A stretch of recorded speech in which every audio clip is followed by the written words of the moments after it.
आज टाकते ती मेसेज यायचं ना कशाला यायचं. तुम्ही बऱ्याच हॉटेलवर पाहिला असेल तुम्ही, एवढ्या मोठ्या प्रमाणात मध्ये बकऱ्यांची दावण वगैरे कुठं पाहायला मिळते का? नाही नाही. किती वेळ झाला तुम्ही दादा थांबला हो? मी आता एक तासभर झाले. आतापर्यंत किती बकऱ्यांची कटाई झाली? एक 7 झाले. 7 बकऱ्या. हा. काय दादा तुम्ही कुठून आले? आता नुकतेच आलेले दिसायला लागले. नान्नजून आलोय, सोलापूर जिल्हा. आताच फक्त चव चाकण्यासाठी. या अगोदर कधी घेतली का चव? नाही, आमची जी मित्रमंडळी होती ती येऊन गेले ते इथं.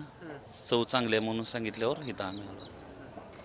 खरं तर महाराष्ट्रातल्या विविध कानाकोपऱ्यामधून हे खवय्ये जे आहेत ते या ठिकाणी येत असल्याचं पाहायला मिळतंय. आणि या दरम्यान झालेली चर्चा मात्र या हॉटेलचे जे ओनर आहेत त्यांच्या नेमकं काय प्रतिक्रिया येतील हे देखील पाहणं तेवढंच महत्त्वाचं ठरणार आहे. आणि या हॉटेल संदर्भातच असेच नवनवीन अपडेट्स आज दिवसभरात देण्याचं काम करूयात. कॅमेरामॅनसोबत सुरेश बडिया, धाराशिव.